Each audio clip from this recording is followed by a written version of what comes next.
suka nggak suka, kita distigma sebagai provinsi termiskin di Sumatera. Ya. Itu sakit sudah kita dengar. Sedih kita Pak. Ya.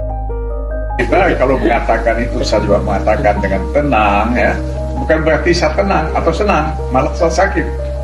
Ya, saya susah kalau Iya. begitu kan. Harus mampu menjawab tantangan kemiskinan Aceh.